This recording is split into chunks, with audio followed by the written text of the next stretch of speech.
I'm doing announcements tonight, so you can guarantee there's going to be no singing at the end of this.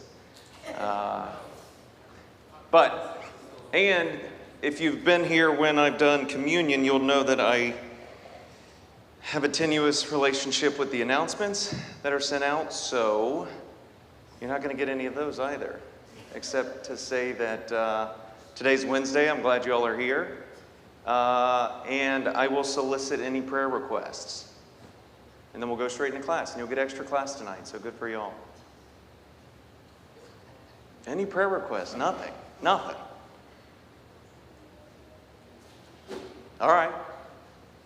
Well, I hope the teachers who are teaching tonight packed on a few more pounds with the lesson.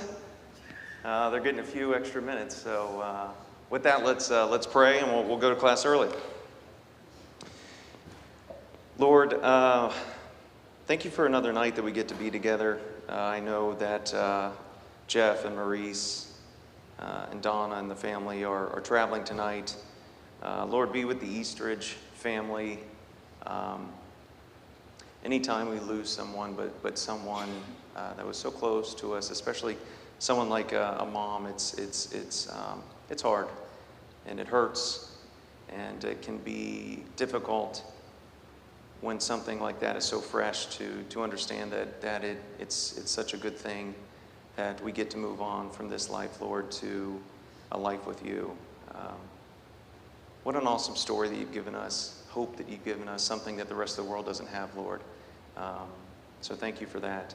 Be with Jeff and, as I said, the Eastridges as they travel back from the funeral. Bless them, give them peace, and just watch over them. Lord, thank you for tonight, a night that we get to be together to learn more about you.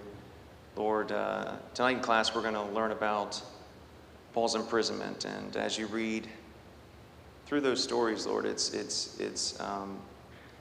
such a nice reminder that we have freedoms in this country, Lord, to not just get together and learn about you, but to spread the gospel, and freedoms that we probably don't take advantage of as much as we should, Lord. But thank you so much for the blessing that we have, that is the ability to study and teach and spread your word without fear of the sort of prosecution that Paul was going through and the other apostles in the first century. Lord, there are sick, and there are sick who have been on our sick list for some time, Lord, and there are friends in our family here at church, and we would ask you to bless them. Lord, there are those who are suffering spiritually, and we would ask you to bless them too. Lord, thank you again for tonight, and be with us as we go to class, get us safely home, and let us get back together on Sunday. In Christ's name we pray. Amen.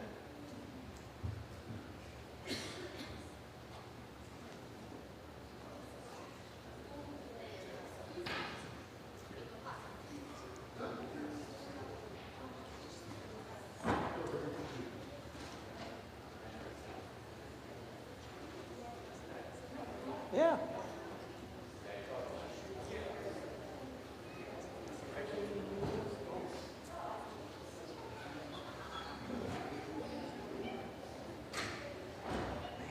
When they clear out, there's not many left, is there?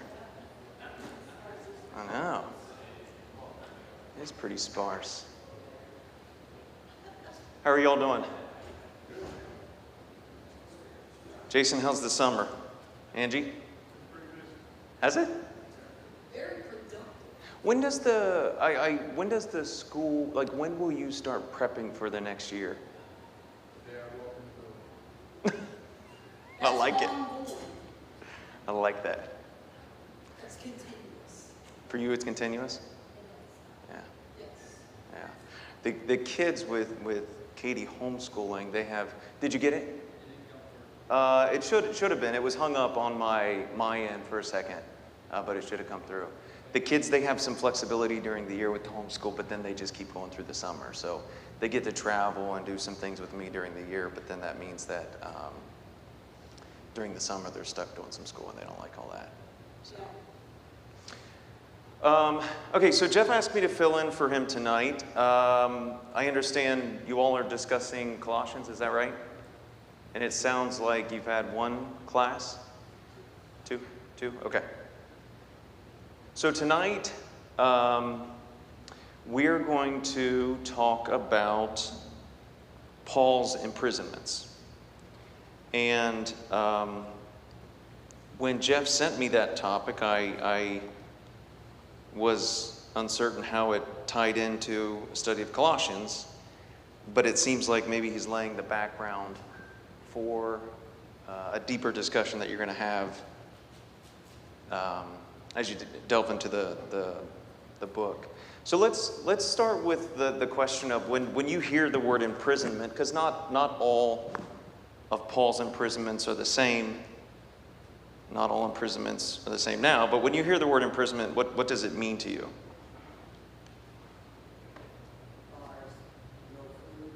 Bars, no food? Yeah. So, house arrest. House arrest, yeah.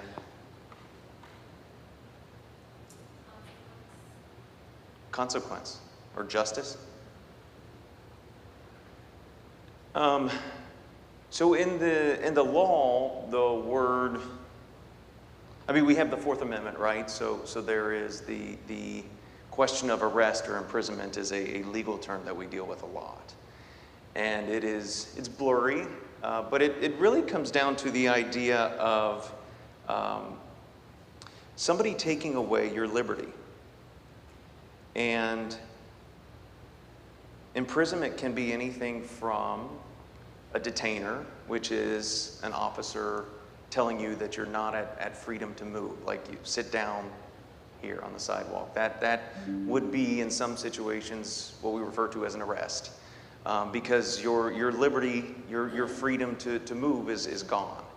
It could be house arrest, it could be parole, it could be anything, or it could be all the way up to what Joy was saying, it could be where you're behind bars and in physical prison, okay? But to me, the word imprisonment in the broadest sense is a stripping of liberty, all right? And we're going to look at how Paul was stripped of his liberty in some very serious ways, and how he reacted to that. Do you think that all imprisonments in the first century were equal or the same? And that's sort of a leading question, or maybe a bad question, but how do you think that imprisonment today compares to the sort of imprisonment that they might have undergone in the first century? And I think you'd mentioned consequences. How do you think that justice or consequences today stack up to the sort of justice or consequences they were undergoing in the first century? I think that, like, modern prisons, you still have, like, the freedom to communicate, even if it's only a couple times a month, a year. You still have that, like, people, like, they can put through glass, you have your phone. There are still phones in prisons, you know. Yeah. So you can still, like, communicate, but back then it was like, I'm going to be here until my kid is maybe 30 years old. Yeah. They won't even know. Yeah. So when you were the physical characteristics or aspects of prison certainly were different. What about the process leading up to the imprisonment? We have due process established now, so technically we're innocent until proven guilty. Yeah. That's way different. Yeah, and we're going to see that tonight. And so not only was it different at the back end, and we're going to see a couple of pictures of some of these places where Paul might have been, and it is frightening to think of what a couple of years in a place like that would have been like. Certainly don't have 3 squares and cable TV and time outside and the sort of amenities that they might have now. But on the front end, some of the things that Paul went through are terrifying. The idea of due process seems to have been almost non-existent. And we're going to see some of that tonight. Ethan, did it come through? It didn't?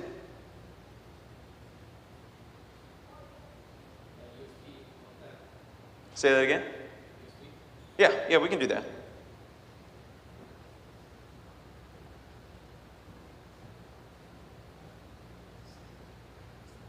Okay, well, in any event, before the slides come up, we can go ahead and get going, but let's start with, we're going to walk through the imprisonments of Paul in chronological order. So let's start in Acts 16.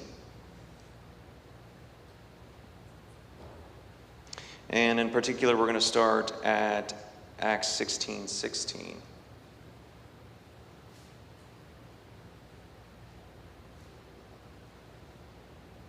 Does anybody have that through 40 and want to read it?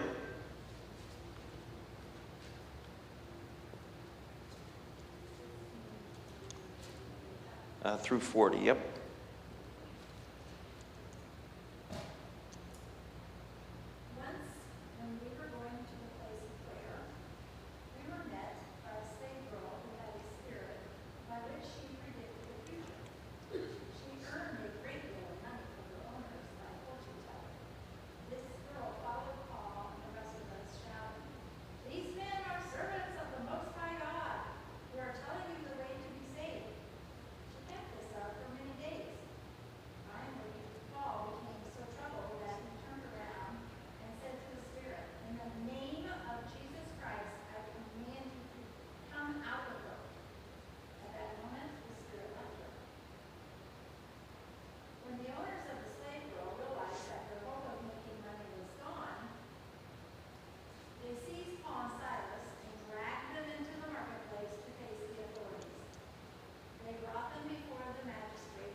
You can pause right there for now.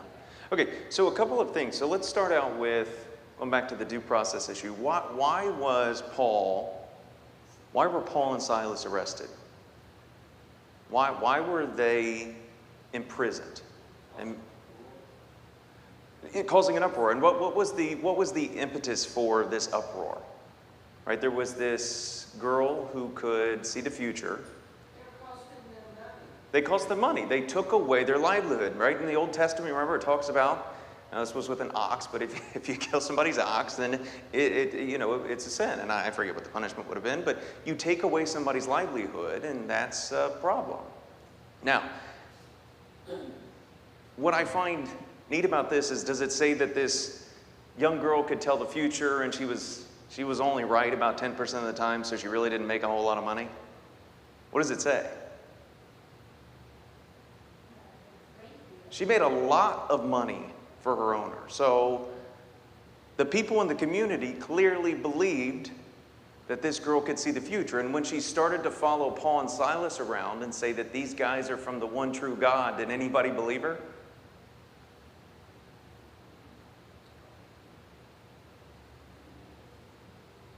They started to freak out. Like it's clear that these Jews were hanging on to the old covenant, right? They didn't want to believe what Paul and Silas were teaching, which is that they were sent by the one true God, that they were teaching the way. Another point that I found kind of interesting is when they come out of prison with the jailer, they go to his house. What is the order in which things are taken care of? What's the first thing that happens when they get to his house? Say that again.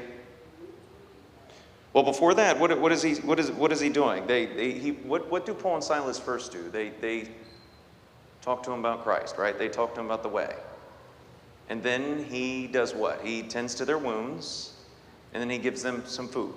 Okay, and it says, does it say that they were flogged just a little bit? No, it says that they were flogged severely, right? They were gashed, they were bleeding. Okay, and before he even dresses, he takes them home, and before he dresses them, they're spreading the gospel. Okay, and it hasn't been but a couple hours since this flogging happened. Okay, it hasn't even been a night. And then he dresses their wounds, and then he feeds them. Okay, and we'll come back to that in a second. But just some things that I was picking up on as we were looking at this. But let's talk. What was the type of, we said there are different types of imprisonment. What type of imprisonment was Paul subject to in this story?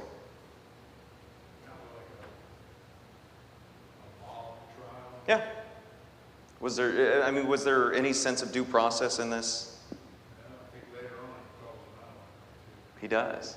He does. And in fact, had we kept reading, you would hear where the jailer says, hey, the magistrate just, they want you just to kind of go away. They found out you were Roman citizens, and they just kind of want you to quietly leave. And Paul says, no. If he wants us to leave, he can come here and he can take us out himself. He's going to have to deal with the consequences for letting this happen, okay? But it was a public beating. Certainly their liberty to move about freely was restricted, and they were even put in the stocks, all right? So what was the length of the imprisonment in this story?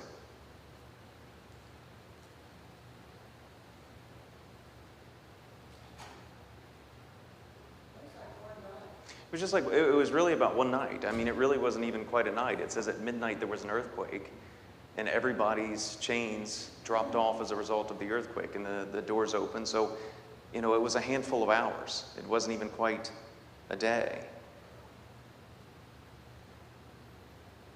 If you were in that scenario, what would the hardest thing have been about that type of imprisonment? Would it have been the pain? Would it have been the humiliation? Would it have been the confinement? Would it have been, what sort of emotions would have it elicited from you, and what would have been most difficult if you were in that scenario?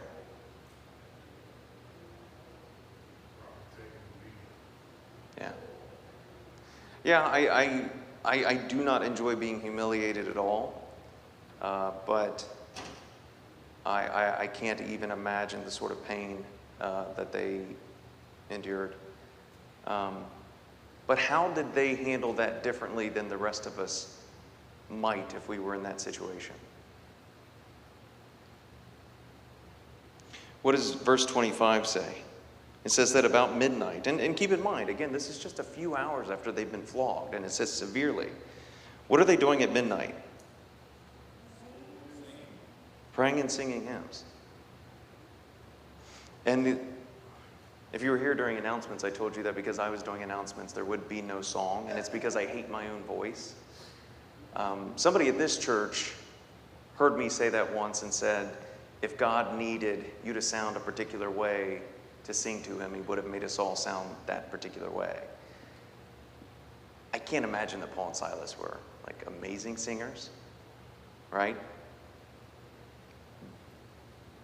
But nevertheless, they were praying and singing at a time when the rest of us probably would have been absolutely, I don't know what I would have been doing, bless you.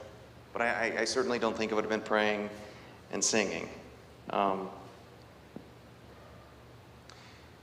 What caused do you think the jailer to ask, "Sirs, what must I do to be saved?" I used to work in a prison. Yeah. The guy was about to kill himself, you know. I don't think any of the inmates I worked with would stop or kill themselves. So that showed like care for this guy in kind of a dark moment. Yeah. I mean, that might be part of it. I mean, it wasn't just an earthquake. It's miraculous. Earthquakes don't open up chains. Yeah. It's miraculous. And there's also, I think that was the trigger. And I think too, they had laid the foundation for those couple of hours before that they were in jail. That he understood that the miraculous thing that had just happened was attributed to the guy they were talking about, right? So we can do a lot of good in the world, but if people don't understand where it's coming from, what good is it? Does that make sense? Like, had this earthquake happened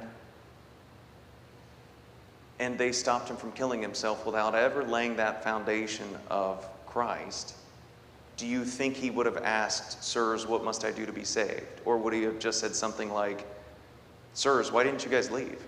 Like, I think it's because the miracle happened only after they had introduced him to Christ that he approached them with that question. Does that make sense? And so, like I said, we can do a lot of good in the world, and a lot of amazing things can happen that we would consider miracles.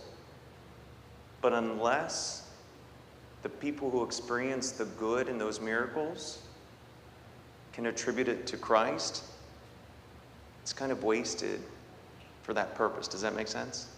I don't know if he would have asked that question but for their praying and their singing and things like that, right? So, big picture, Jeff wanted us to take out of this story. There's 5 stories that we're going to look at, but this one, he wanted us to understand that God can use suffering to open unexpected doors.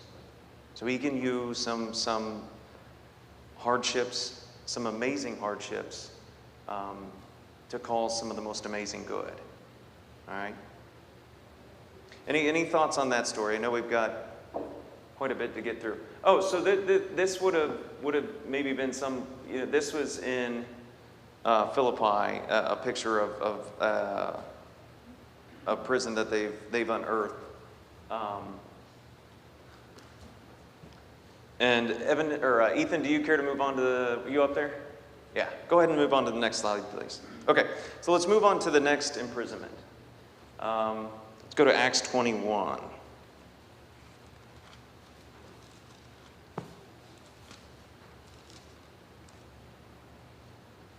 And I'll read this starting at verse 27. So it says, when the 7 days were nearly over, and real quick, just setting the stage.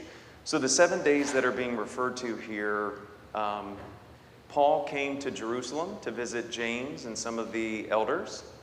And James and the elders raised with Paul the issue that some Jews, in particular some out-of-town Jews, were complaining that Paul was teaching Jews to forget the ways of Moses.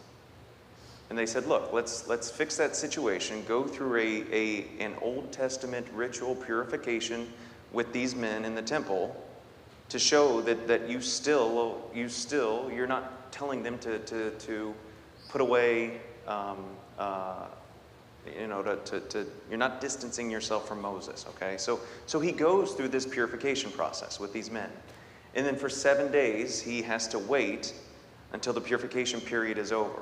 All right, so keep that in mind that Paul has just tried to do a thing to convince people that he is not telling them to forget about Moses and the old ways, okay? So it says, when the 7 days were nearly over, some Jews from the province of Asia saw Paul at the temple. They stirred up the whole crowd and seized him, shouting, "Fellow Israelites, help us. This is the man who teaches everyone everywhere against our people and our law in this place. And besides, he has brought Greeks into the temple and defiled this holy place." They had previously seen Trophimus, the Ephesian, in the city with Paul, and assumed that Paul had brought him into the temple. The whole city was aroused. The people were running from all directions. Seizing Paul, they dragged him from the temple, and immediately the gates were shut. While they were trying to kill him, news reached the commander of the Roman troops that the whole city of Jerusalem was in an uproar. He at once took some officers and soldiers and ran down to the crowd.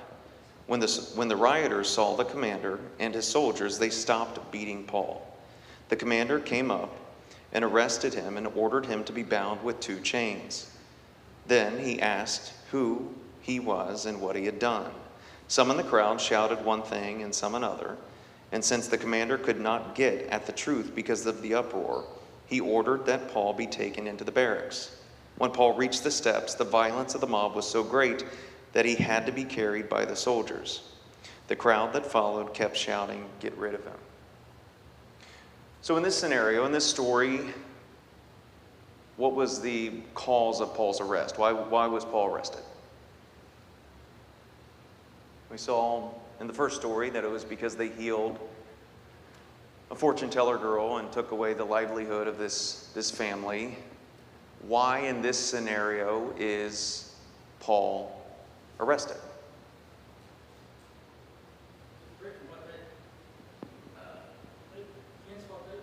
That's right. So even though he's undertaken this ritual purification as an attempt to pacify the people who are accusing him of abandoning the old ways, they nevertheless come forward after he's finished those 7 days of purification. They come forward and they accuse him of doing just the opposite, right?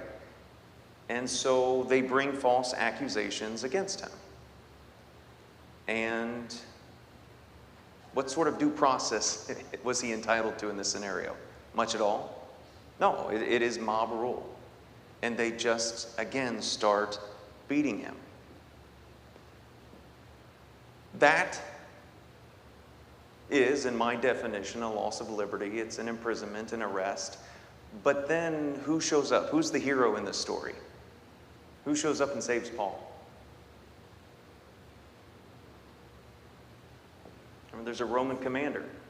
A Roman commander shows up. And so, if you can see the picture in the top right, that's a reconstruction of the Temple Mount.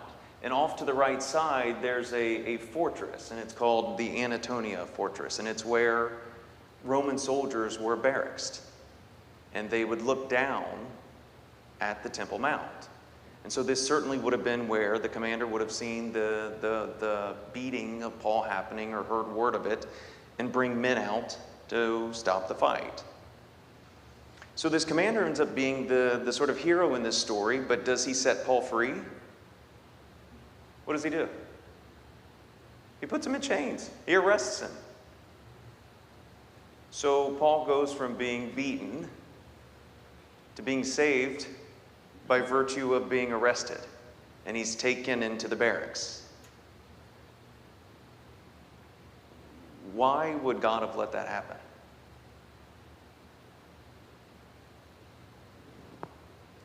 His grace is sufficient.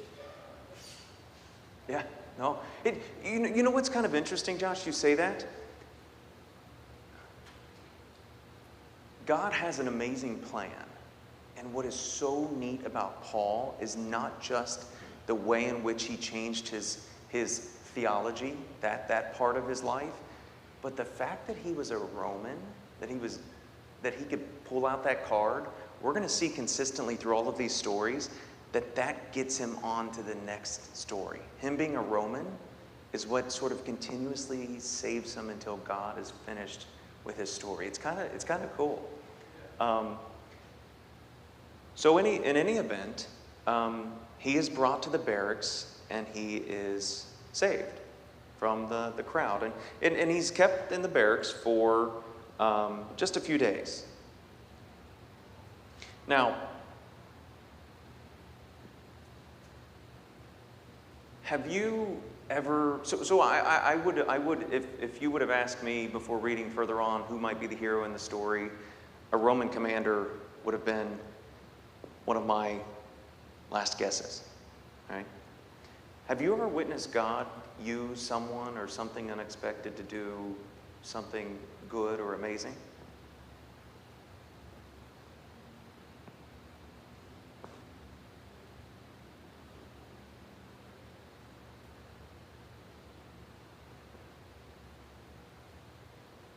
I struggled a little bit to come up with a story from my own experience like this. But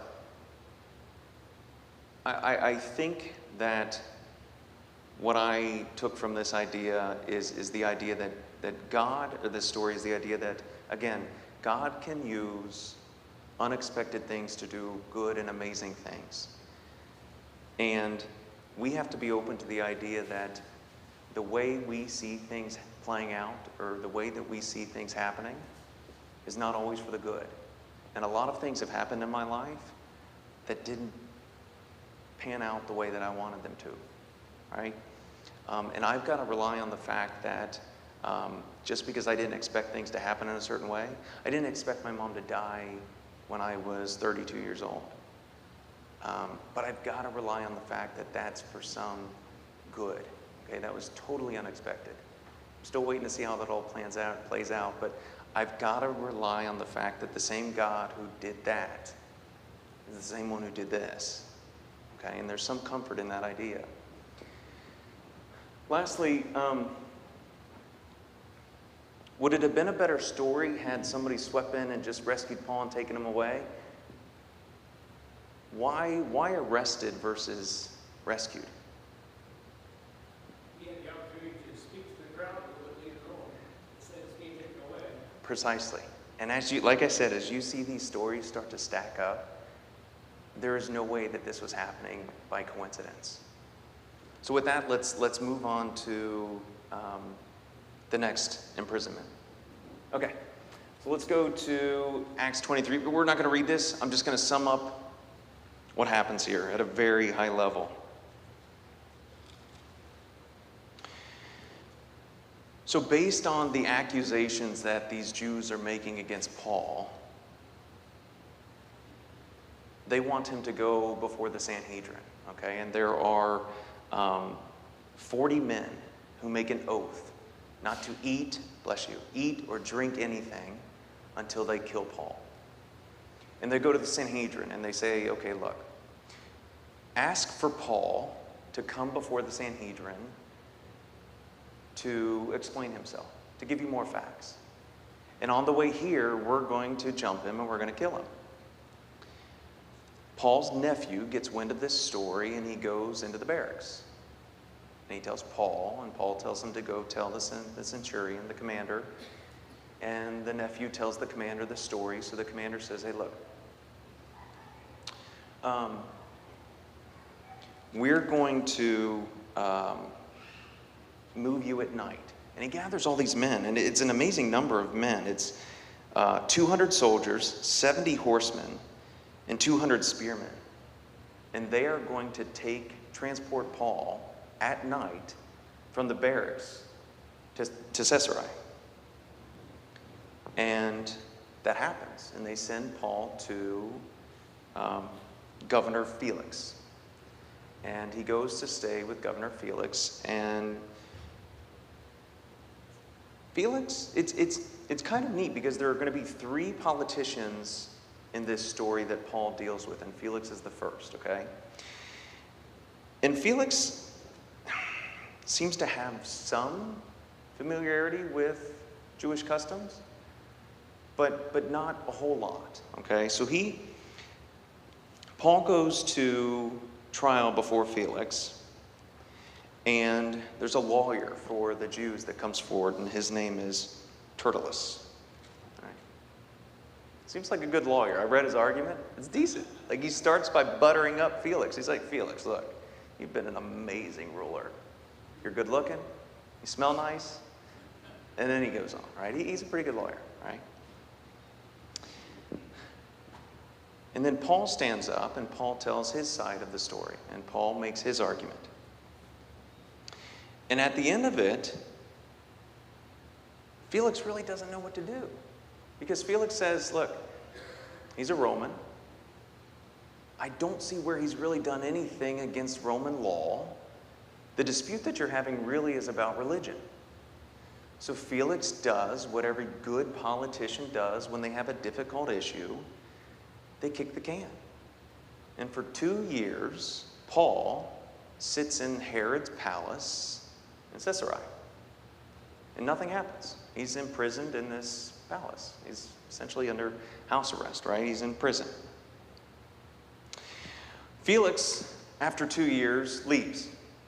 And a guy named Festus takes over. Festus shows up, and Festus doesn't like the fact that Paul's been sitting around for 2 years, so he has a trial almost immediately. In fact, he talks to the Jews, and the Jews say, hey, we need to have a trial for Paul. Actually, bring him down to us. We'll take care of him. And Festus is like, I don't like that. Not so quick. Not so quick. You come to me, and we'll have a trial. So Festus comes to the same conclusion. He can't quite figure out what the problem is. He sees what Paul has done, and he doesn't see anything illegal. He sees this as a religious issue. And just when it seems like Festus is ready to release Paul, Paul screams out, I appeal to Caesar. I appeal to Caesar. If you're going to kill me, I appeal to Caesar. And now Paul, as a Roman, again, that sort of trump card, Paul, he's a Roman and he calls out to Caesar, now his case gets appealed to Caesar. Caesar actually hears his case. So Festus says, okay, you've appealed to Caesar, you've got to go up. You got to take your case to Caesar. King Agrippa, so Herod Agrippa II, the sort of nominal king of Judea at the time under the Roman Empire, comes to visit Festus. And he, now the third politician, listens to Paul's story. And Paul explains to Herod Agrippa the way. And he explains who Jesus is. And it's kind of funny the way that Festus explains what Paul is saying. This is in chapter 25. Festus says to King Agrippa, he says, when Paul's accusers got up to speak, they did not charge him with any crimes as I had expected. Instead, they had some points of dispute with him about their own religion, about a dead man named Jesus who Paul claimed was alive. I was at a loss and I didn't know how to investigate such things.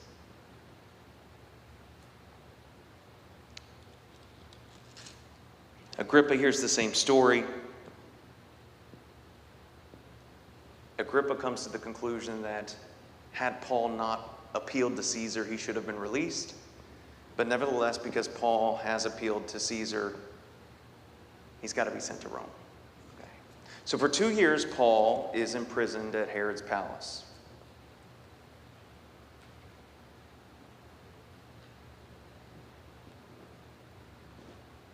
What sort of conditions do you think Paul was experiencing during these 2 years? Is it going to be as harsh as, we had talked about earlier, some stale, dungy prison? What do you think?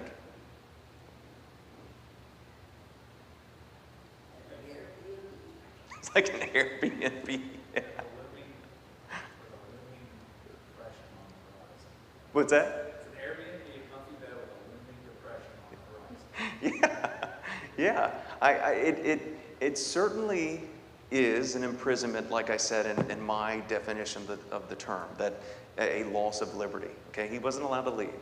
He was stuck. He was certainly under the definition of our Constitution. He was arrested. Okay, he was imprisoned. But I think you mentioned like an uncertain horizon or something. Was that your verbiage? Depression on the horizon. Yeah. So here's the thing. He had no clue when that was coming. Felix sat on the case for 2 years and did nothing, okay? What does that sort of prolonged uncertainty do to a Christian? And how can that be difficult to endure? He was also, in a sense, under protective custody from this. We've gone through so many, I don't know, I'm not crossing my wires. Is this the one where 40 guys took? Yeah. So all of these are kind of, or at least these last two are kind of the same story, right? He's beaten, he's taken into the barracks. From the barracks, he's taken to Sisera. And before he gets there, that's when the 40 men try to murder him. Yeah, so he's avoiding, I imagine they didn't keep their vow, they all starved brothers. But he's avoiding that sort of Jewish, whatever, the 40, I don't know what we're call them guys. So things are probably cooling down a little bit. Yeah. Yeah, so backtracking a little bit. So when the Bible uses numbers like 40 or 400, especially in the Old Testament, probably doesn't mean exactly 40, but it means a big group of guys. It could very well mean 40, but a large number of men had signed on to kill Paul and were not going to eat or drink until they had done so. They didn't get to do so, Jason, so you're probably right. They might have died. Or they broke their oath, which is why we shouldn't swear. So in any event, he is under protective custody. He's not allowed to leave. But going back to the idea of the uncertainty, like that, I really struggle with that. I'm the sort of person that I have to get stuff resolved. I don't like living with uncertainty at all. So, and it drains me. If I've, yeah. I think you see a little bit of this in Paul's mentality. I think that, like you said, it is draining, but if you read the other letters that he wrote while he was in prison, right? Paul, so on and so forth. You can see he constantly uses terms like, pray for me, right? You don't, typically when we ask people to pray for us, we're not in a great state. And he's been through a lot. Yeah. But he's also using terms like I'm chained for, and he's not saying the moment that he's in, he says for Jesus. Yeah. So I think that there's a little bit of duality there, where yeah, he's struggling, but he's giving it to God. Yeah. What's interesting is when he uses the word patience in some other books, the Greek word for patience that he uses, long suffering. And I think that's probably a good way to describe most of his life. But I would say that the big thing here is that we should understand that this sort of uncertainty, this time that we're waiting for an ultimate resolution, clearly isn't wasted. During that time, Paul was given the opportunity to speak to three of the most powerful officials, certainly in Judea. And so even these times of uncertainty when, for somebody like me, I really struggle, and it is against my nature to let it sit still, God can use those times of uncertainty, and they're not wasted. Okay, let's go to the next one, Ethan. All right, so, and you can go ahead and populate it out, Ethan. Acts 27 through 28, verse 10. Paul, because he appealed to Caesar, has to go to Rome. And so he starts that voyage. And take time today or this week to read chapter 27. It's not an easy voyage. They go through a lot. There are slaves and prisoners on that ship. And to try to map out the route that they had to take because of this storm that they hit is quite confusing. And people still fight about how, and they argue about how the actual route that they took because of what they went through. But they end up landing on the island of Malta. And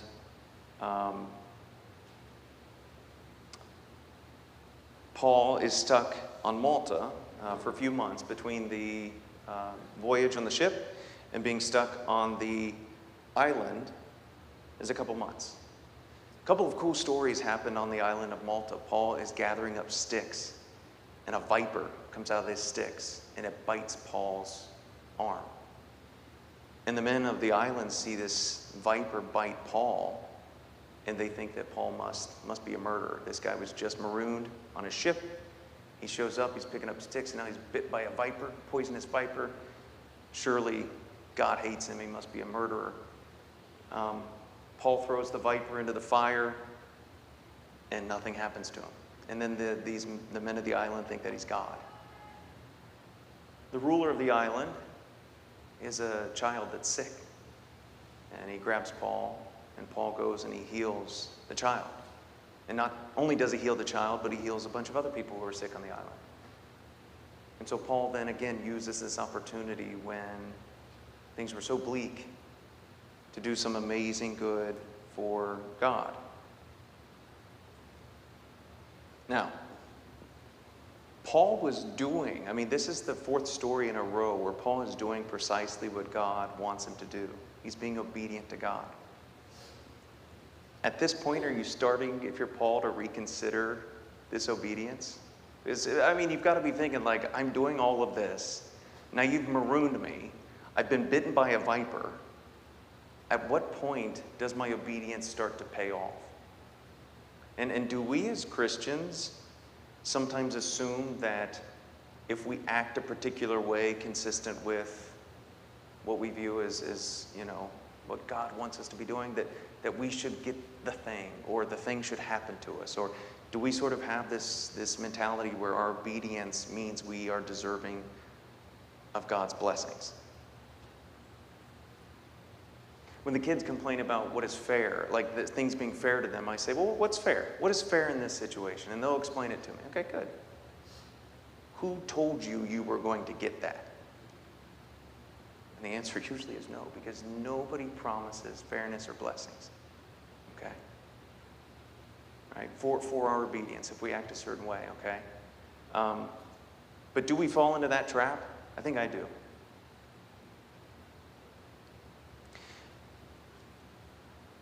I didn't mention this, but during the storm, Paul advised the commander who was navigating the ship. He said, don't go out on the water. It's going to be bad. And they go out anyway, and things get bad. Paul talks to an angel on the ship, and the angel says, hey, look, keep everybody in the ship. Not a hair on their head is going to be harmed. And Paul tells the commander, look, they're actually getting ready to throw, they had thrown the wheat over, they had thrown things over to try to make the boat lighter, and now they're getting ready to throw the slaves over. And Paul says, don't do that. He tells the commander, don't do that. And not a hair on anyone's head will be harmed. And the commander that time listens to him. And there's so many things we can pull from Paul and what he's doing, but I think in that scenario, it's just the idea that when things are crazy, trying then to listen to that voice of God and where he's directing us and listening. And I have a hard time with that too. When things are going bad, I think I hear God, but that's inconsistent with what I think is the best way to get me out of whatever it is. And I do what I want. Right? I throw the slaves over the ship, and things just keep going bad. And sometimes it is that understanding that when things are bad, listen to God and don't try to steer your own ship sometimes. Okay, I'm sorry we're moving through these so quick, but yes? There's one thing, though, that I have to remind myself about Paul. He was going originally somewhere to kill Christians. Yeah, And he had that whole event on the way to Damascus. yeah. Yeah. So he had an understanding of the power, and not that made his life easy, but I think he could go back to that. I do that sometimes. I go back to something to remind myself of X, Y, Z. Yeah, that reminds me of something. It kind of gave me goosebumps. There it goes. In the law, we have these things that are called first principles. And there are these things that when stuff starts to get crazy, when people start to ask some really complicated legal questions, we go back to these first principles. And they are our foundations, like the foundational things in the law. And we try to answer confusing, perplexing questions based on our founding principles, these like first foundational principles. And that is such a, the reason you made me think of that is because I think when life starts to get crazy, when things start to get complicated and confusing, sometimes if we just go back to some of the basics, and maybe for you it was a story, something that happened to you, maybe for some of us it's a particular lesson or something, but sometimes just going back to the foundational stuff can help us through some very confusing times. But you're right, and I think that's what equipped Paul so well to deal with so much of what he was dealing with, was that transformational event on the road to Damascus, but also his persecution, his voting for the death of Christians. Like, his dad was a Pharisee, part of the Sanhedrin. I mean, he had the pedigree of the same men who are persecuting him now. Okay. Ethan, do you care to go to the next slide? There we go. Okay, so Rome. First imprisonment in Rome. So finally the ship takes off from Malta. After Paul heals all of these islanders, they load them up on a ship, they give them all the food that they need, and when the weather is right, they send them off and they get to Rome.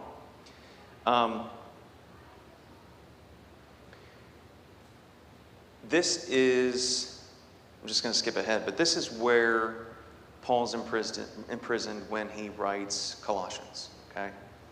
And he is imprisoned in Rome the first time for 2 years. And he is allowed to stay in a house that he rents. But, and you can see it in this image, he is actually chained 24/7 to a Roman soldier. Would you consider that an imprisonment? A loss of liberty? Maybe not when you're eating. Maybe when you're showering. I'd have some problems with it. So for 2 years, Paul is in Rome. Nero is emperor at the time, but the Great Fire of Rome has not yet happened. Okay, so Nero's view of the Christians hasn't been ratcheted up to 10 yet. Okay, so for 2 years he's confined. At the end of the 2 years, Paul is released. This is where Paul writes Colossians and Ephesians and Philippians and Philemon. Now, he was stuck in the house, and I would encourage you to read the 16 to 31, but he was allowed to have friends visit him. So one of the things that I wanted to elicit with this question, or Jeff's question, was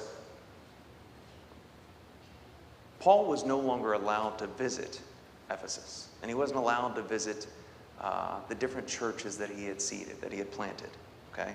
He was no longer allowed to do certain ministries that were sort of the root, the foundation of what he had been doing. But did that stop him from spreading the gospel? No, he just started doing more of other things, different things, more of other things, but this is where he did some of his most powerful writing.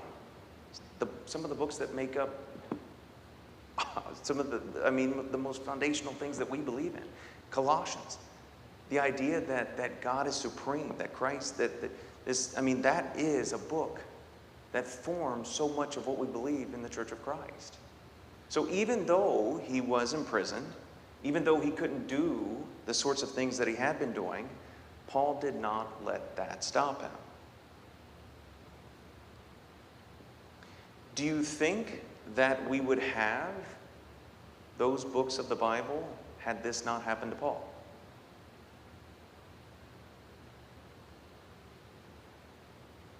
I think he would have rather visited there. I think he would have gone in person. Told him in person. Exactly. I do not think he would have written these books.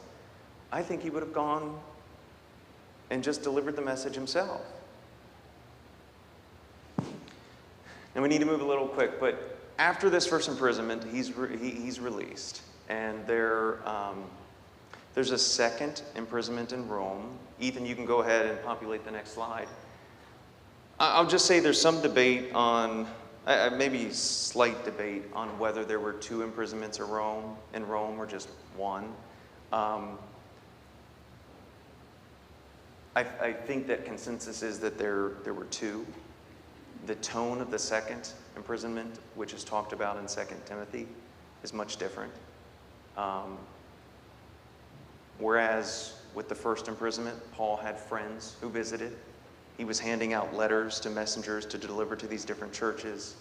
It talks about him having, some freedoms. When we get to 2 Timothy, when he starts talking about this second imprisonment, he's asking for some essentials. He's asking for people to visit. He's saying that people were having a difficult time finding him. And so the tone of this imprisonment seems to have shifted. The other thing, too, is that Paul talked about going to Spain. And though we don't have any record of that in the Bible, there are extra-biblical resources that tell us that Paul did make those journeys to Spain, and that in between these 2 imprisonments, or when he visited Spain and other places, but that there were certainly ministries and missions that he was on in between those 2 imprisonments. So it seems that there were 2. But in any event, let's go to 2 Timothy real quick. And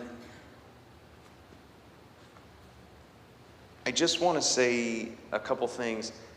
This imprisonment, I mentioned the tone was different. It was darker. It was harsher. Remember, this is after the Great Fire in 64. So Emperor Nero has begun his Christian persecution, and he despises the Christians. And Paul is top dog. I mean, Paul, number 1 amongst all of them.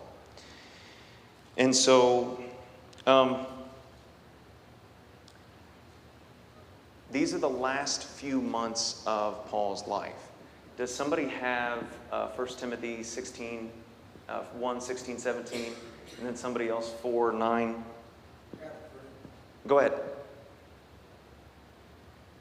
the Lord grant mercy to the household of Onesiphorus. He has the often impressed me, is not ashamed of the shame. On the contrary, he was known with those who search for me to found. Okay, and then does somebody have 4, 9 to 21 quickly? Do your best to come to me quickly, for Demas, because he loved this world. He has deserted me. He has gone to Thessalonica. Crescens has gone to Galatia, and Titus to Dalmatia. Only Luke is with me. Get Mark and bring him with you, because he is helpful to me in my ministry. I sent Tychicus and Ephesus. When you come, bring the cloak that I left with Epaphras at Troas, and my scrolls, especially the parchments. Alexander. Josh, you can, for the sake of time, you can stop there. Okay. When you read verse 9 and he says, do your best to come to me quickly, does that not feel like there's some desperation in his writing, in his voice? And he tells us later on, he goes, the end for me is near. Okay? He sees that the end is coming. Now, he still is writing. He writes 2 Timothy during this second imprisonment, which is just about 2 or 3 months. It's not long. But he's still spreading the gospel. But then let's go to 2 Timothy 4, 6 to 8. And this is getting close to where we're going to have to leave it. But right before Paul says, do your best to come to me quickly, he writes this. For I am already being poured out like a drink offering, and the time for my departure is near. I have fought the good fight. I have finished the race. I have kept the faith. Now there is in store for me a crown of righteousness, which the Lord, the righteous judge, will award to me on that day, and not only to me, but also to all who have longed for his appearing. How does the way that Paul is facing what he knows to be certain death, what does that teach us about how we should confront our day-to-day struggles? At first, yeah. I mean, he's going headlong into it, but why can he do that? That 100%, okay? But for that foundation, that knowledge, not a belief, but a knowledge that God is standing right there with him, that he has this crown, that he has this righteous judge that's waiting for him, he doesn't go into these last days with that confidence. Ethan, go ahead and go to the next slide. I won't blame Jeff that there was a lot. There was a lot, and I'm sorry. This is just a comparison of the different imprisonments that we looked at tonight. I know we went through them pretty quickly. I will answer the question for you, which imprisonment would have been the hardest? I think I could have done 2 years in the palace. I don't want to get flogged, Jason. Like, I don't want to be flogged. That one would have been hardest for me. The last few months that he's describing in 2 Timothy seem miserable. We don't have a lot of description about what he was going through, but when we read in verse 9, do your best to come to me quickly, that seems like a man who's hurting, who doesn't, it seems bleak. Next slide, please, Ethan. And you can go ahead and just, okay, so as it relates to Colossians,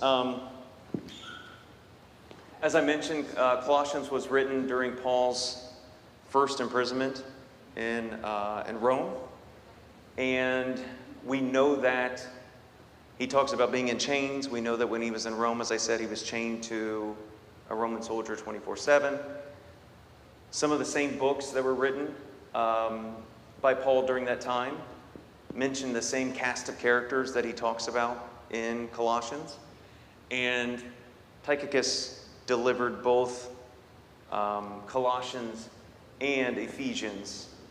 So he seems to have handed the same man 2 books, maybe at the same time, but certainly during that period. And then the conditions that Acts 28 describes of his house arrest seem to be most consistent with what he's describing in Colossians, okay? Having visitors, having friends visit, spreading the gospel. That doesn't seem consistent with what he's describing in 2 Timothy. Okay, Ethan, last one. That's what Jeff wanted you to take out of this lesson. I don't know if you did, but I'll tell you did. So, any questions, comments? I really just like how he used his Roman rights Yeah. just the right time. Yeah. No, and he definitely used it, but people, he also didn't, and some people just found out that he was Roman. Does anybody watch The Office? Okay. Do you remember the episode where Michael goes in and declares bankruptcy just by screaming bankruptcy? Like when he screams, "I appeal to Caesar," that's what I imagine. It's just like a screaming. But in any event, you're right. And as I mentioned to Josh earlier, I think that God picked Paul especially for a lot of reasons, but his Roman citizenship is part of it. And it did buy him something like another decade to spread the word. Because had he not been a Roman citizen, he would have been sent back to the Sanhedrin and he would have been killed. That's it. Yeah. Any other thoughts? Questions? Thank you, guys.